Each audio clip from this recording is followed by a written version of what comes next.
अनंत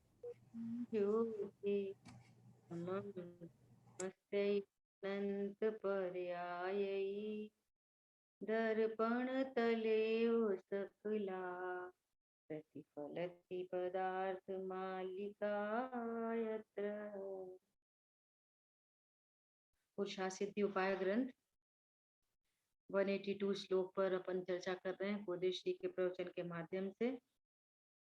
यहाँ सम्यक दर्शन में अतिचार किस प्रकार लगते हैं, वे सम्यक दर्शन के 5 अतिचारों की चर्चा यहाँ पर चल रही है। सबसे पहला अतिचार है कि जिन वचन में शंका हो जाना, है ना। तो अब इसमें भी अपन निश्चय व्यवहार घटित करते हैं। जिन वचन में शंका, तो व्यवहार और अपने स्वरूप में ही शंका हो जाए, है ना, तो निश्चय।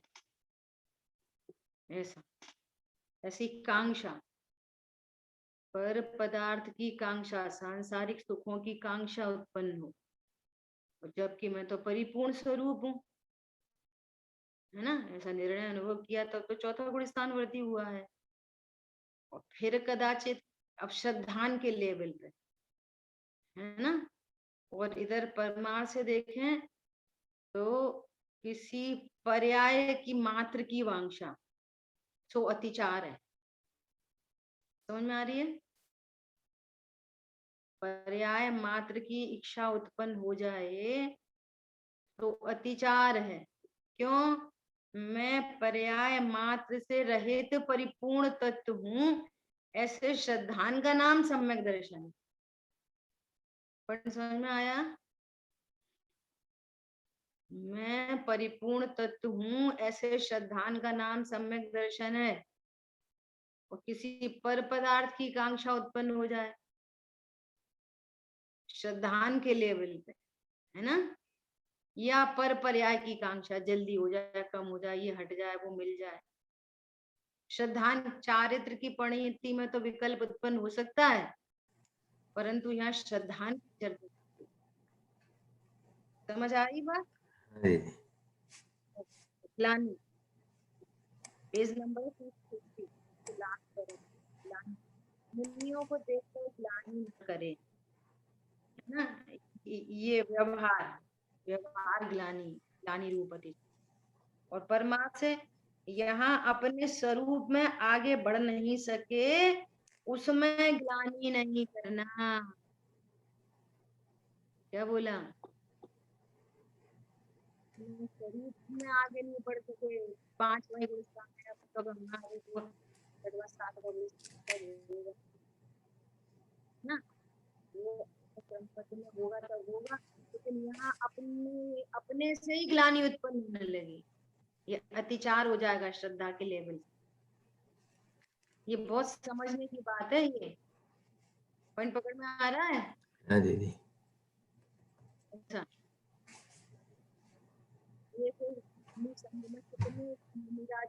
दीदी आपका आवाज है ना थोड़ा बराबर नहीं आता है, कभी आता है।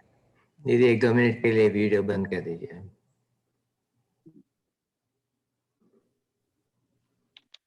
देखो अभी आवाज आ रही है अच्छे से? अभी तो बराबर है। यहाँ तो बस ठीक है। पॉइंट समझ में आया? गिलानी समझ में आया? बाहर में कहें तो मुनिराजों के स्वरूप को बाहर से देखकर ग्लानि न हो, और अंतरंग में गुरुदेव श्री देखो क्या बोल रहे हैं, अपने स्वरूप में आगे बढ़ नहीं सके तो उसमें ग्लानि नहीं करना। कैसी गजब की बात है। बात चल रही थी कि मुनिराज के एक संघ में 50-50, 100-100, 500-500 का ऐसा संघ होता है। अब सब 28 मूल गुण के धारी हैं और सब भावलिंगी संत हैं, फॉर एग्जाम्पल, है ना। अब कोई व्रत बहुत करता है, कोई सामायिक बहुत करता है, कोई स्वाध्याय बहुत करता है, सबके औद्योगिक भाव अलग अलग है ना। और कोई तो बाद में दीक्षित हुआ और पहले अनंत बन जाए। हाँ जी। उनके सामने उनसे बाद में दीक्षित हो, पहले अरहंत बन जाए, तो उनको अपने आप से ऐसा नहीं होता अरे हम कब बनेंगे। पॉइंट समझ में आ रहा है? हाँ जी। अरे ये इतने सब लोग प्रश्न का करते हैं। 2 महीने से आहार नहीं किया, 2 महीने से जल नहीं किया। दीदी आपकी आवाज नहीं आ रही ठीक से। अच्छा 1 मिनट वेट करना, मैं ईयरफोन करेंगे।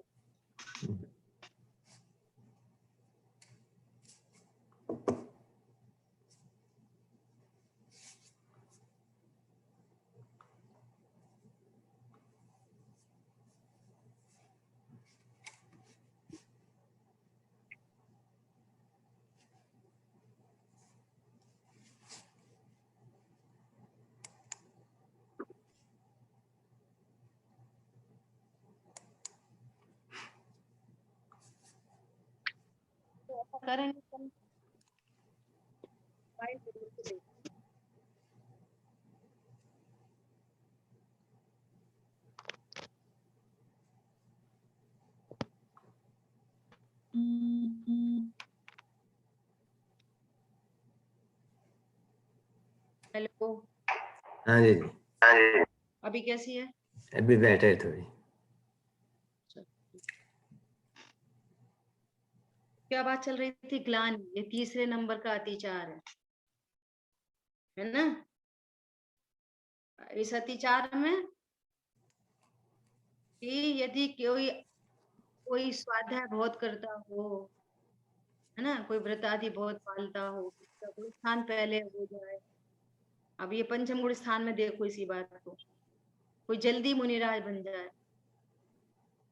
किसी ने अग्निव्रत साथ साथ लिए थे, प्रतिमा साथ साथ की, अपनी क्रियाएं में इनका देखकर अपने स्वरूप को हीन नहीं दे। आ रही है? हाँ जी। तो प्रश्न आया था ना कि कल पर्याय में मति शुद्ध ज्ञान है, तो मैं पर्याय रूप नहीं, मैं तो शाश्वत देव हूँ। अपने को पर्याय रूप अनुभव नहीं तो अपराध है। पर समझ में आ रहा है? हाँ जी। हाँ जी। पर्याय हो ताकि वो चाहे चारित्र की पर्याय हो, पर्याय जितना पर्याय है उसकी तकलीफ नहीं है, लेकिन अपने को पर्याय जितना ही अनुभव करे और त्रिकाली ध्रुव महामहिम सत्ता को गौड़ कर दे, तो ये मिथ्या तो है सीधा सीधा, ये महा अपराध है। और महासत्ता बहुत बड़ी है और पर्याय में कुछ कमी पेशी है ना? तो उस पर्याय को देखकर ग्लानि नहीं होती अपने आप। पंडित आया जहाँ पर की अपेक्षा लगी हो व्यवहार, और जहाँ अपने द्रव्य गुण पर्याय में की अपेक्षा लगी हो तो कोई निश्चय। तो मुनिराज को देखकर ग्लानि उत्पन्न न हो, अपनी पर्याय को देखकर ग्लानि न उत्पन्न हो। देखो कैसी बात है। क्यों? मैं परिपूर्ण हूँ, मैं शुचि अत्यंत शुचि परम पवित्र पदार्थ हूँ। मैं अपने की स्थापना त्रिकाली ध्रुव में हो गई है। अब पर्याय की हीनता को देखकर ग्लानि नहीं होती। आज आप सोचो, जितने भी लोग डिप्रेशन में जाते हैं ना, हाँ जी। अपने को हीन हीन कैसे महसूस करते हैं? पर्याय मात्र अनुभव करते, ये मेरे से ही कमिट हो गया, इसका मैं ही करता हूँ, ये गलत हो गया। तो उस पर्याय से अभेद करके पूरा अपने को उस रूप ही अनुभव करना, ये डिप्रेशन का कारण है। हाँ जी। समझ में आ रहा है?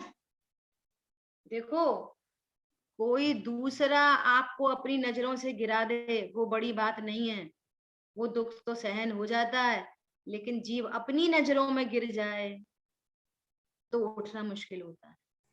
बिल्कुल दीदी। या कैसी आर्ट ऑफ लिविंग है। अरे कोई कैसा कदाचित कोई पाप का भाव उत्पन्न हो जाए तो वो करता थोड़ी है, वो क्रम में होने वाला परिणाम। जीव उसका साक्षात करता है उस परिणाम का। अपने त्रिकाली ध्रुव का जिसे निर्णय हुआ है वो अपनी पर्यायों से ग्लानि नहीं करता। दीदी आप जितने दूसरे शास्त्र अभी तक पढ़े थे या समझे थे, उसमें तो ग्लानि केवल मुनियों की दृष्टि से हाँ, चर्चा हुई थी, पर जो आपने कहा ना, ये मुख्य लग रहा है मुझे कि यही वास्तव में ग्लानि है। तो वहां ऐसी चर्चा क्यों हुई? वो है ना, बहुत सारे ग्रंथ है ना चरणानियों के, वो व्यवहार की भाषा में ही निबद्ध है। आप याद करो पिछले समय में भी जब अपने 8 अंग की चर्चा आई थी, तो अपन ने 8 अंगों को निश्चय व्यवहार से घटित किया था, 8 अंगों को। और अभी भी वही कह रहे हैं, जिन वचन में देव शास्त्र गुरु में शंका वो व्यवहार, और अपने स्वरूप में शंका वो निश्चय। और निश्चय व्यवहार का ये क्या क्या कॉन्सेप्ट है कि जहां पर की अपेक्षा लगे वो व्यवहार, और जहां स्व की अपेक्षा लगे सो निश्चय। स्वाश्रितो निश्चय, पराश्रितो व्यवहार। आई बात समझ में? ऐसी कांक्षा में पर पदार्थ की सांसारिक सुख की वांछा, पर पदार्थ की कांक्षा वो व्यवहार, और अपनी पर्यायों की कांक्षा, मेरी पर्याय जल्दी हो जाए, देर में हो जाए, राग मिट जाए, सम्यक दर्शन जल छाई, सम्यक दर्शन हो जाए, ये पर्यायों की कांक्षा। बहुत सुंदर दीदी, बहुत सुंदर। ये सम्यक तो क्या अतिचार लगते हैं ऐसे? क्यों अतिचार लग रहा है? क्यों अतिचार लग रहा है? अतिचार इसलिए लग रहा है कि तुमने अपने आप को क्या जाना, तुम्हारी मैं पन्ने की स्थापना किस में हुई। मेरा ग्लास पूरा भरा हुआ है और उसमें बढ़िया एकदम शुद्ध चीनी डली है, उसमें बादाम पिस्ता किशमिश केसर इलायची सब डली है। अब किसकी वांछा थोड़े से बादाम और डाल दो? हैं? कैसी कांक्षा? उस हाँ जी, कांक्षा की क्या जरूरत? बिल्कुल। थोड़ी थोड़ी चीनी कम कर दो। ना कम की गुंजाइश है ना अधिक की गुंजाइश। ऐसा त्यागो पादान शून्यत्व शक्ति का धारी। न मुझे किसी चीज को त्यागने की जरूरत है, न ग्रहण करने की जरूरत है, ऐसा परिपूर्ण पदार्थ हूं। तो कौन सी पर्याय आएगी? तो मैं कौन सी ऐसी पर्याय आएगी जिससे मैं अच्छा हो जाऊंगा? केवल ज्ञान की पर्याय आए तो अच्छा हो जाऊंगा? बताओ। नहीं नहीं, नहीं, वो केवल जब ज्ञान की पर्याय भी मेरा आश्रय लेती है। ये गजब। जब भी उसको आना होगा आएगी। और वो केवल ज्ञान की पर्याय भी तब केवल ज्ञान है कि जब वो ज्ञान कह रहा है कि मैं त्रिकाली ध्रुव हूं, परिपूर्ण। परिपूर्ण पर्याय का भी आश्रय ले तो भी केवल ज्ञान नहीं रहे। और अपूर्ण पर्याय का आश्रय ले, कम करना ज्यादा करना। अब देखो, एक अपन शुरू से चर्चा कर रहे हैं, चरणान योग की शैली अलग है और वस्तु स्वरूप अलग है। समझ आ रही है बात? हाँ जी, हाँ दीदी। तो वस्तु पर लाने के लिए ये अब खूब चर्चा चलेगी, परिणाम सुधारो, परिणाम सुधारो, पाप नहीं करना चाहिए, ऐसा नहीं करना चाहिए, ये करना चाहिए, वो नहीं करना चाहिए, खूब चर्चाएं आएंगी। सुबह बहुत बढ़िया जबरदस्त चर्चा चल रही है सुबह समय सार जी में। वो बुद्ध कह रहा है कि अगर आप ये कह रहे हो देह चेतन अलग अलग हैं, तो अब तक जो तीर्थंकरों की और मुनि भगवंतों की आचार्यों की जो स्थिति की वो सब झूठी पड़ जाएगी।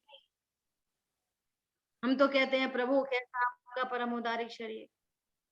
हम तो कहते हैं मुनि मुनि राज के मुख चंद्र थे अमृत झरे। तो ये ऐसी स्तुतियां लिखी हैं, तो ये सब स्तुति झूठी हैं कि भैया ये व्यवहार न से कहा गया है, हम्म। ये आत्मा की स्तुति नहीं। बहुत बढ़िया। ये आत्मा की स्तुति नहीं है। परंतु परंतु जो ऐसा जानता है कि देह और आत्मा न्यारे न्यारे हैं और देह की स्तुति करे, परंतु वो अनंत भगवान को देह नहीं मानता, देह से स्तुति करता है, परंतु अनंत भगवान को देह मात्र नहीं जानता। देखो कैसी गजब बात। सम्यक दृष्टि पुरुष अनंत भगवान की आचार्य परमेष्ठी की देह से तो स्तुति करे, लेकिन भगवान को देह मात्र नहीं जाने। समझ में आ रही है बात? हाँ हाँ जी दीदी, बहुत बढ़िया। आचार्य भगवान की देह से स्तुति करे, परंतु आचार्य परमेष्ठी को देह मात्र नहीं जानता। तब दीदी उसका पर्पस क्या हुआ फिर? वो तो मायाचारी जैसा दिखता है ना। बहुत बढ़िया, उसका पर्पस। दीदी उसमें मेरे को अभी एकदम उदाहरण दिमाग में आया कि मांग रहे हैं केला पर कह रहे हैं पीला केला, तो वैसे वो हाँ, बस अब उसका पर्पस ये है, जैसे कुशल भाई का प्रश्न आया, ये बहुत सही प्रश्न है कि ये तो फिर कुछ कह रहे कुछ मान रहे, ये तो मायाचारी जैसी हो गई। कि नहीं, मायाचारी नहीं है भैया, वो त्रिकाली ध्रुव भगवान आत्मा अमूर्तिक है, उसकी पर्याय अमूर्तिक है, वे दिखाई नहीं देते, है ना। और जिनको अंतरंग में ऐसी पूर्ण वितरागता है तो बाहर में पैकिंग इतनी शानदार होती है। जिनको ऐसी पूर्ण वितरागता है और तीर्थंकर प्रकृति का बंद किया है, तो तीर्थंकर प्रकृति के उदय में ऐसे समो शरण आदि भाई विभूति दिखाई देती है। तो जो सामान्य जीव हैं, मंदबुद्धि जीव, सामान्य जीव हैं, तो वो ऐसे अतिशय को जानकर, जो चमत्कार को नमस्कार करने वाले लोग हैं, वो भी ऐसी बातों को सुनकर धर्म मार्ग में लग सकते हैं। समझ आई बात? हाँ जी। कैसे अनंत भोग, कैसी उनकी भाई विभूति 40 गुण सहित है। अब 40 गुणों में ठंडी हवा को अनंत भगवान का गुण कह दिया।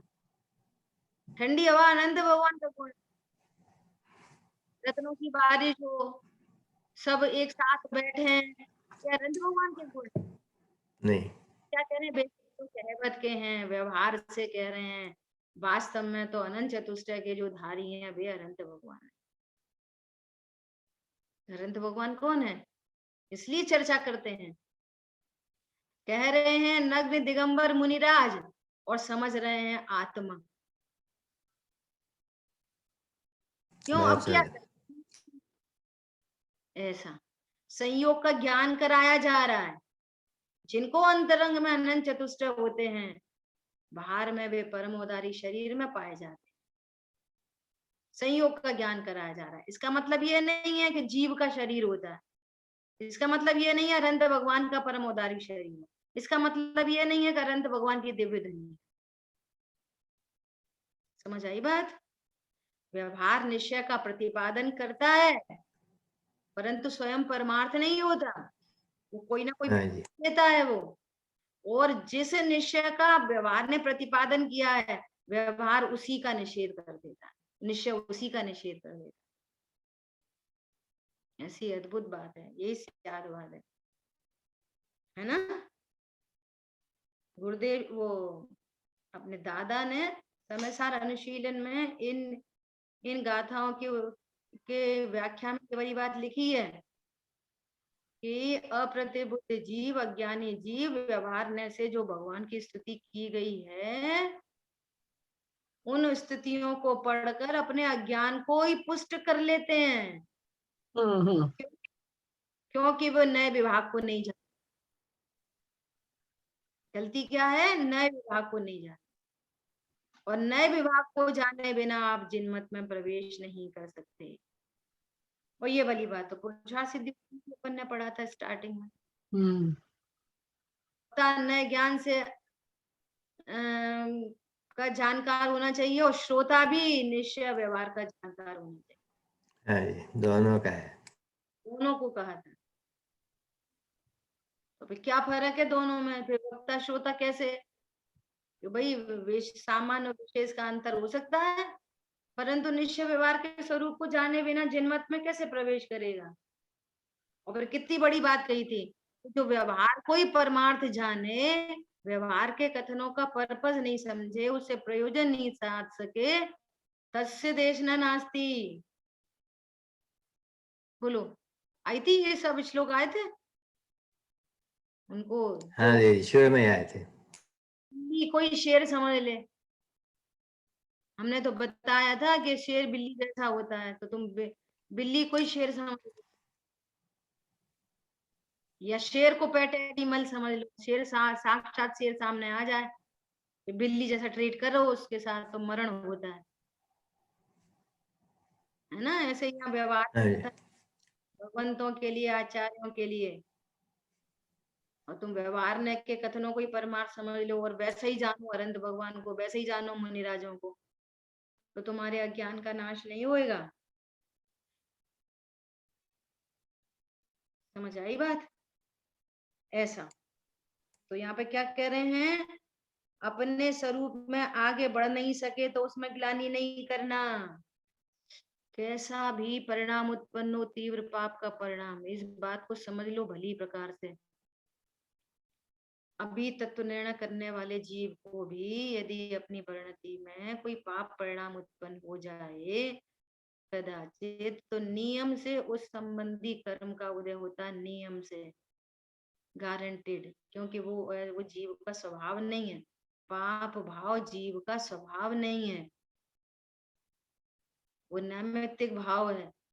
भले ही उपादान योग्यता है जीव की, है ना, वो करने से नहीं होता, होने योग्य ही होता है। बहुत खोटा पाप परिणाम भी होने योग्य होता है, उसके कई कारण होते हैं। खोटी होनार है, खोटा बंध बंधना है। अभी तुम्हारे को जैसे बोला ना, भामंडल में भविष्य के 3 भव दिखाई दे रहे हैं, तो तुम आने वाले भव को सुधार लोगे, उसके बाद वाले भव को कैसे सुधारोगे जो फिक्स है, और उसके बाद वाले को अभी कैसे सुधार लोगे जो फिक्स है। 3 फिक्स हैं, तो हम क्या कर सकते हैं, क्या बिगाड़ सुधार सकते हैं? प्रोसेस समझ के, राइट कॉन्सेप्ट समझ के, ज्ञान अकर्तृत्व से भरता है। समझ में आ रही है?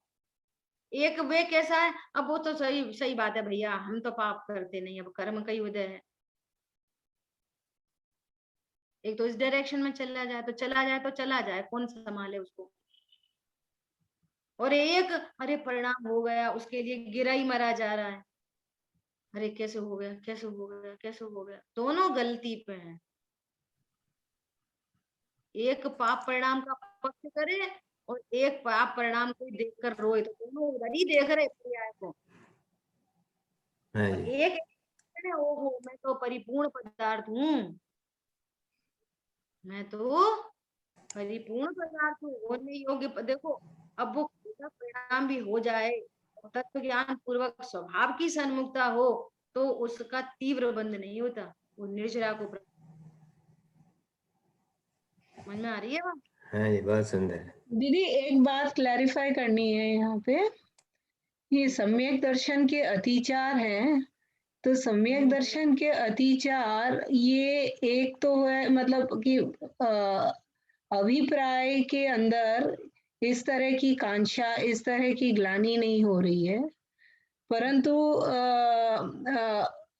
जो परिणाम है, परिणाम में तो ऐसे भाव उत्पन्न होंगे, होए मेरी ऐसी हो मेरी ऐसी दशा जैसी तुम धारी है, तो वो जो भाव हो रहा, हो मेरी ऐसी दशा जैसी तुम धारी है, वो भाव सम्यक दर्शन का अतिचार नहीं कहलाएगा क्या? वो क्योंकि वो अभिप्राय में भूल नहीं है। बराबर, यही बात, मूल बात। अब चारित्र की परिणति में ऐसे भाव उत्पन्न होते हैं, लेकिन श्रद्धान कैसा है, कोई पर्याय हो, कम हो, ज्यादा हो, अच्छी बुरी हो, वो तो श्रद्धा की पर्याय ने एक बार त्रिकाली ध्रुव में अहम स्थापित कर दिया, बस दैट्स ऑल, बात खत्म हो गई पूरी। दृष्टि मोक्ष तो हो गया, अब चारित्र का मोक्ष होना है सो होना है, दृष्टि मोक्ष हो गया। और मोक्ष मार्ग प्रशस्त। देखो समंत भद्र आचार्य देव को चारित्र से डिगना पड़ा, मुनि दीक्षा छेदनी पड़ी, है ना, और आके शिवलिंग पर आके वो ऐसा सब करना पड़ा, तो ग्रहित मिथ्या दृष्टि नहीं हुई। माघनंदी आचार्य देव चारित्र से जुड़े, लेकिन श्रद्धान मलिन नहीं हुआ। मतलब मुनि दीक्षा छेद कर किसी कुम्हार की कन्या से विवाह कर लिया और एक पुत्र की प्राप्ति हो गई, और श्रद्धान नहीं डगमगाया कि मैं काली ध्रुव भगवान आत्मा हूं। एक क्षण भी परिणति उससे छूटी नहीं। विचार करो आप। तो वो मुनि लिंग जो छेदन हुआ, तो वो चारित्र में तो अनाचार ही हो गया, सीधा सीधा चारित्र में। जो मुनि चारित्र था, तीन का शायद चौकड़ी के अभाव की भीतर था, उसमें तो अतिचार नहीं अनाचार ही हो गया। इतना गिर गया, 5वें में भी नहीं रहे, चौथे में आ गए। लेकिन श्रद्धान में अतिचार नहीं लगा, इतनी दुर्घटना होने पर भी। ये बहुत समझने की बात है। चारित्र में अनाचार हो गया, चार भी नहीं लगा, अतिचार और मोक्ष। पॉइंट समझ में आ रहा है सभी को? बहुत बढ़िया। जी दीदी, बहुत सुंदर। आज है ना, शांतनु से हम लोग सब मंदिर से लौट के आ रहे, तो सुबह ये सब चर्चा करके गए थे कि भगवान की भक्ति ऐसे की जाती है। तो बोले, शांतनु बोले कि तो है ना मम्मी, क्या बोलते हैं, तो सीधा सीधा निश्चय स्तुति करते, व्यवहार स्तुति क्यों करी, सीधा सीधा निश्चय स्तुति करते। तो यही अमृत चंद आचार्य देव, जिनका अपन पुरुषार्थ सिद्धि उपाय पढ़ रहे हैं, इन्हीं अमृत चंद आचार्य देव का लघु तत्व स्फोट ग्रंथ है। प्रदीप सर इस क्लास इस लघु तत्व स्फोट पढ़ा चुके। लघु तत्व स्फोट में पूरी निश्चय स्तुति है। इतना ही मोटा ग्रंथ है जितना अभी अपन अपने सामने ग्रंथ है। उसमें हर श्लोक निश्चय, हर श्लोक में पूरे 24 तीर्थंकर की, भगवंतों की निश्चय स्तुति की गई है।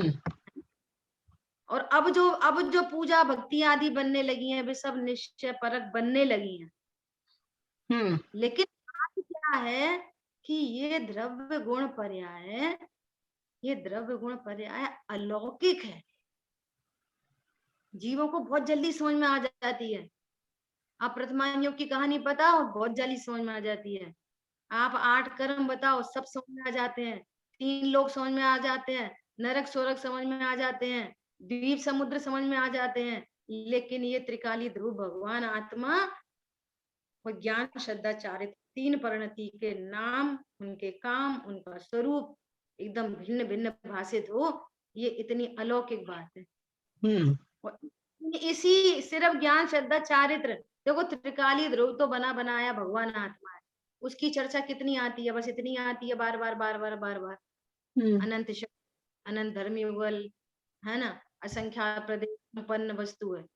अब पूरी चर्चा की आती है ज्ञान श्रद्धा चारित्र की।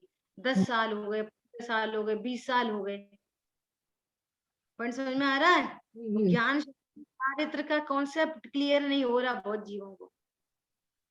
इतनी अलौकिक बात है ये परमार्थ है। पॉइंट समझ में आ रहा है? बहुत दिव्य चर्चा है ये, दिव्यता है इसमें। ये प्रश्न आ जाते हैं ना बार बार प्रश्न, तो फिर चारित्र की परिणति में ऐसा होता है, फिर सम्यक दृष्टि भोग क्यों भोगते हैं, फिर सम्यक दृष्टि युद्ध कर रहे हैं, फिर वो क्या सोचते हैं, फिर ऐसा क्यों है, फिर अपन 3-4 दिन से चर्चा कर रहे हैं बार बार श्रद्धा और चारित्र के भेद को समझने की कर रहे हैं चर्चा। एकदम से वो एकदम से क्लियर हो ज्ञान में एकदम बढ़िया से। कैसी ऐसी क्या खास बात है ये ज्ञान श्रद्धा चारित्र में? एक बार बता दो, समझ गए, और क्या बात है? लेकिन ये अलौकिक बात है कुछ। पॉइंट समझ में आ रहा है? हाँ जी। अनंत काल के लिए सुखी होने का मार्ग है। और इतनी सी चर्चा है, बस इतनी सी, छह द्रव्य सात तत्व, त्रिकाली ध्रुव भगवान आत्मा, बस इतना ही कोर्स है। निमित्त नैमित्तिक समझ लो और नए विभाग समझ लो, बस पूरा जीवन समर्पित के ऊपर। फिर भी कितनी सिंसियरिटी आए नहीं आए पता नहीं, तो भी लोग स्टेटस सिंबल के लिए स्वाध्याय सुनते हैं, तो भी समझ में आ रही है। ने लिखा उसमें कि जिनवाणी का स्वाध्याय करते रहे और नए विभाग से अनभिज्ञ बने रहे, भगवान के स्वरूप को भली प्रकार से नहीं समझा, अग्रहित तो छोड़ो, ग्रहित मिथ्यात्व भी नहीं छूटा। बोलो, रोज पूजा कर रहे थे, रोज स्वाध्याय कर रहे थे। ये कोई डराने भय करने के लिए बात नहीं चल रही है। हम सिंसियर हों, हम इस स्वरूप को समझने के लिए कमर कसें कि नहीं यही स्वरूप है, ये मुझे भाषित होता है, युक्ति न्याय लगती है यहाँ पर। आगम प्रमाण, युक्ति न्याय प्रमाण और फिर स्वानुभव प्रमाण, 3 स्टेप है। और आगम प्रमाण तब होगा जब तुम्हारे ज्ञान में देवशाह गुरु प्रमाणित होंगे, ऑथेंटिक,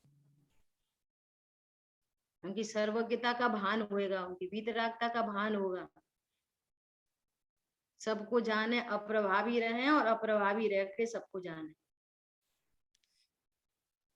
ये तो अकेली एक ज्ञान की पर्याय की बात है, अकेली सर्वज्ञता की बात है, इतने मात्र नहीं है हमारे अनंत भगवान।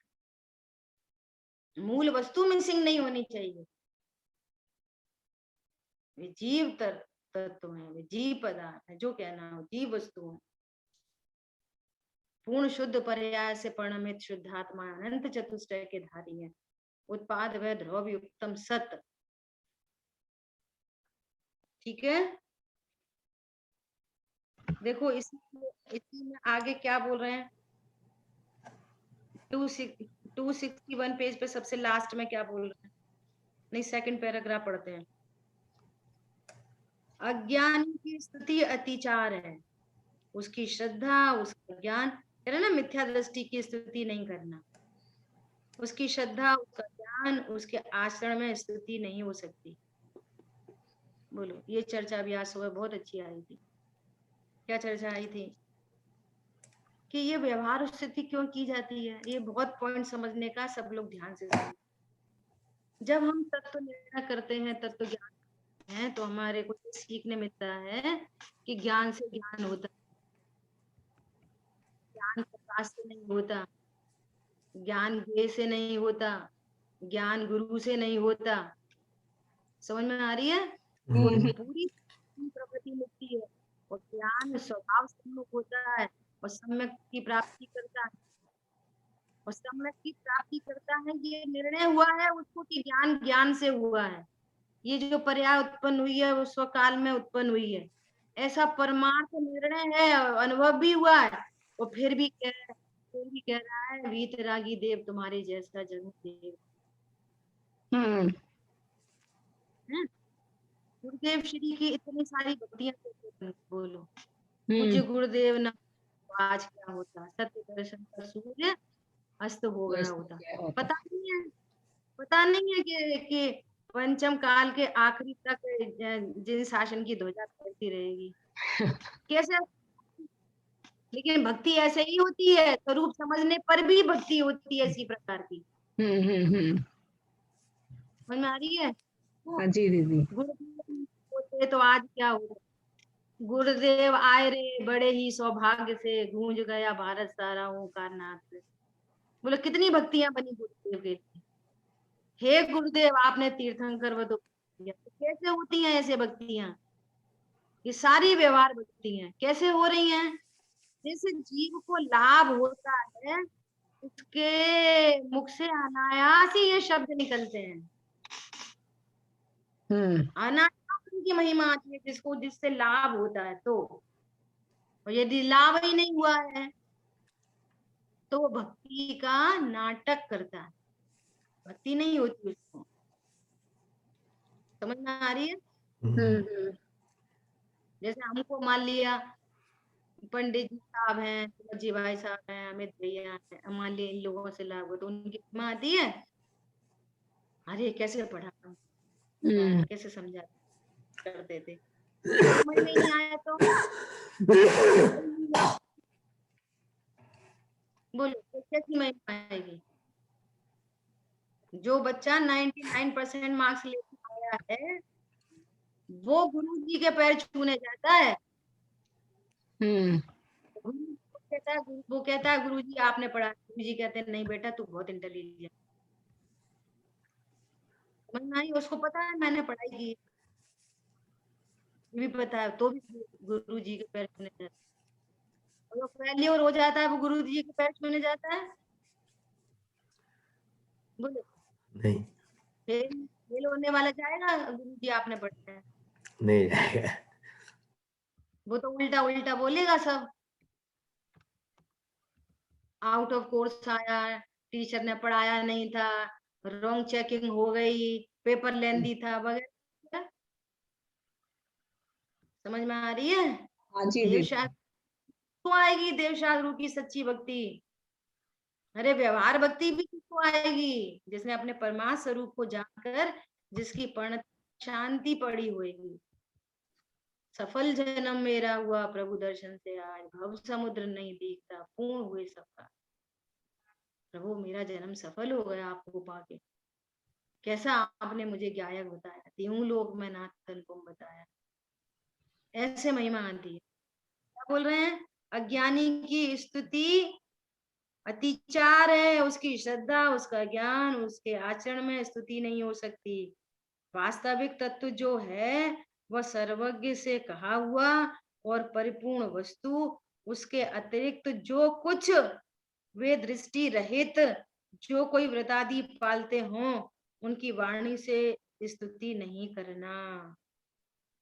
उनके ऐसे काम किए हों, बहुत अच्छे किए हों, ऐसा नहीं कहना, क्योंकि उसे वस्तु की खबर नहीं। मिथ्या दृष्टियों की स्तुति नहीं करना, जिन्हें वस्तु स्वरूप की खबर ही नहीं, परिपूर्ण तत्व को नहीं जानते हो, बहुत व्रतादि पालते हो। हाँ नहीं वो तो सही बात है, अपन से तो अच्छे हैं, अपन से तो अच्छे हैं, ऐसे बहुत लोग बोलते हैं। तो अपन से अच्छे का क्या मतलब? हम तो उनको तो तत्व का संशय विपर्य अनवस्थाएं है, वे हमसे अच्छे कैसे हो गए? बोलो कैसे अनुमोदना कर रहे हैं उल्टे ज्ञान की, विपरीत ज्ञान की? हमसे अच्छे हैं, है ना? तो कह रहे हैं ऐसा नहीं करना चाहिए।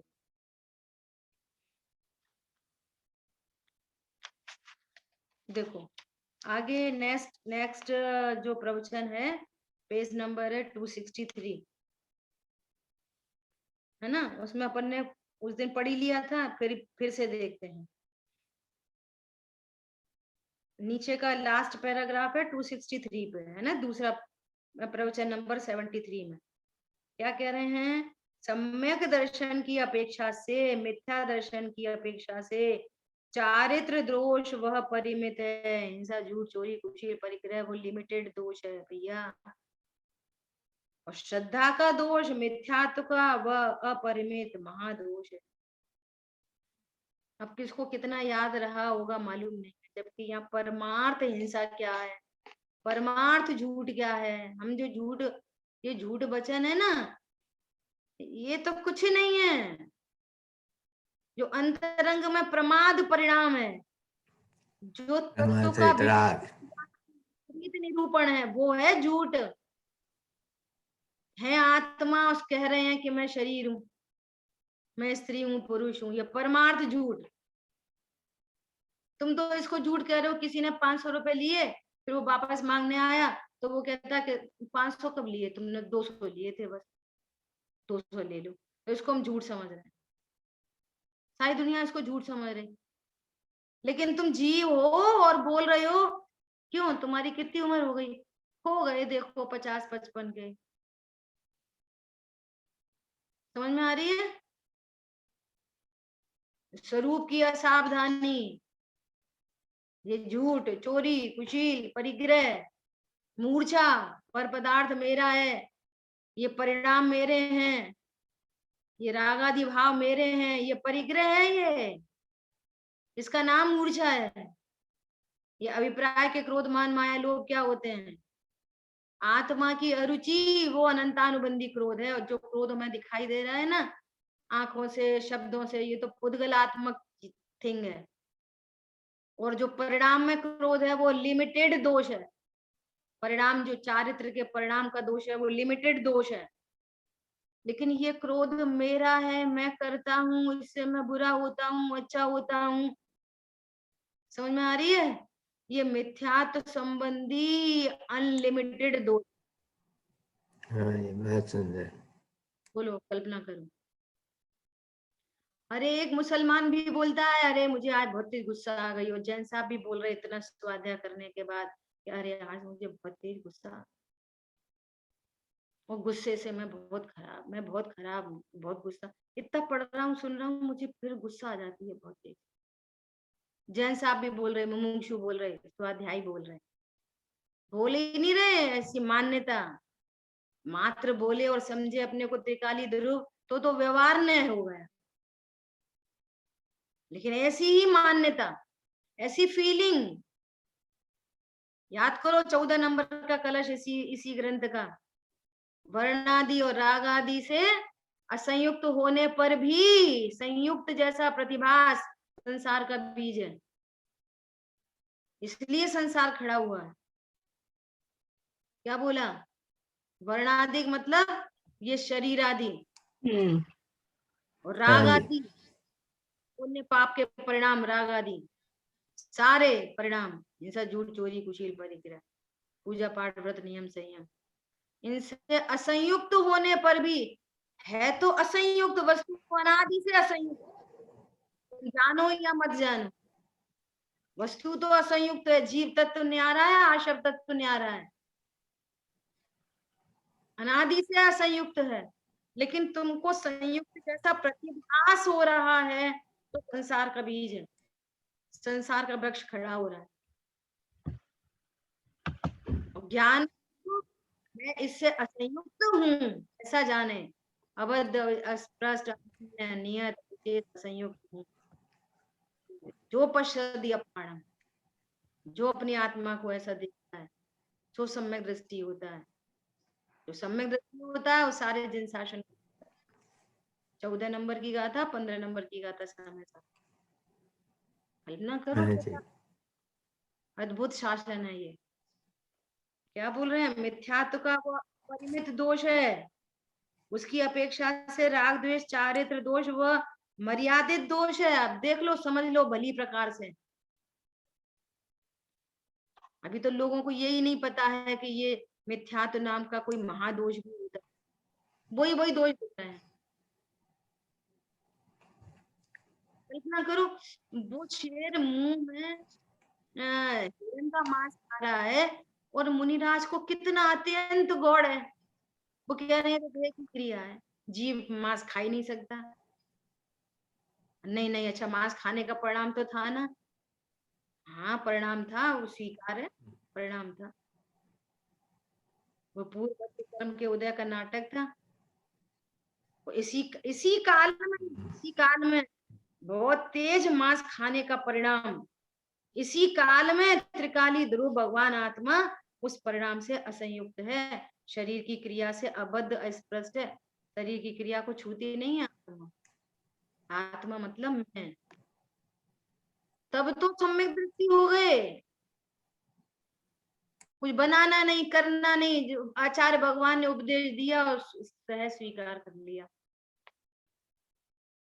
बोलो 2 मिनट पहले कोई देखता तो सब कल्पना कर सकता था ये शेर सम्यक तो प्राप्त करने वाला है? नहीं कर सकते। ना करो, मांस खा रहे और सम्यक दर्शन करेंगे, ये उल्टी रास्ते पे जाने की बात ही नहीं है। जो जाए तो जाए, कोई चले। ऐसे ही हमारे साथ में देखो रात्रि भोजन करते हैं, ये करेंगे कुछ, भैया वो उसकी होनहार है, उसको किसी से राग मत करो, किसी से द्वेष मत करो। किसी को हीन मत देखो। गुरुदेव जैसी दृष्टि भूलीला भगवान छे। साब वो पत्थर लेके खड़े हैं, भूलीला भगवान छे। काले झंडे निकाल रहे हैं, भूलीला भगवान छे। भगवान आत्मा है, सब भगवान आत्मा है। कहां से क्रोध करोगे? अवकाश कहाँ है क्रोध का? आत्मा की अनंत प्रीति है, आत्मा की अनंत रुचि है। इसका नाम क्षमा है। अपने ऊपर क्षमा है, दूसरों के ऊपर क्षमा है। समझ आई बात? देखो क्या करें अब। इसमें श्रद्धा में भी मूल सम्यक दर्शन की श्रद्धा नहीं जाती, और कोई दोष ऐसा भंग शंकादि हो तो वह दोष थोड़ा परिमित है। देखो, फिर थोड़ा सा भंग हो जाए, कोई अतिचार लग जाए, वो भी लिमिटेड है, लेकिन सम्यक तो प्राप्त करके रखा है। वास्तव में तो वह वस्तु ऐसी है कि उसका कुछ बंधन नहीं होता। अतिचार लग जाए ना, तो अतिचार का बंधन नहीं होता। समझो बात को। थोड़ा सा सम्यक तुम में थोड़ी मलिनता आ जाती है, बस फिर सुधार हो जाता है ना? ऐसा हाँ जी दीदी। अभेद अखंड चैतन्य मूर्ति जैसा सर्वज्ञ ने देखा कहा, वैसा अंतर में निश्चय से स्व आश्रय से निर्मल सम्यक दर्शन हुआ। उसमें निश्चय सम्यक दर्शन में ऐसा कुछ दोष होवे, उसको यहाँ अतिचार कहते हैं। ये सब अतिचार शुद्धि का प्रतिबंध करने वाले, शुद्धि में थोड़ी सी मलिनता लाने वाले हैं, परंतु व्रत को भंग नहीं करेंगे और कोई उससे बंद भी नहीं होगा। ठीक है, इतनी चर्चा हुई है अपनी। और शेष अतिचार अब चौथा पांचवा वहां गला कि वहां हो गया, और शेष चर्चा आगे है। जिन वाणी के ज्ञान से सूझे लोकालोक, तो वाणी मस्तक नमो सदा दे तुम लोग। बोलिए द्वाशांग मई जिनवाणी माता की जय। जय हो। जय हो। जय हो। जय जिनेन्द्र। जय जिनेन्द्र। इंद्र। जय जिनेन्द्र।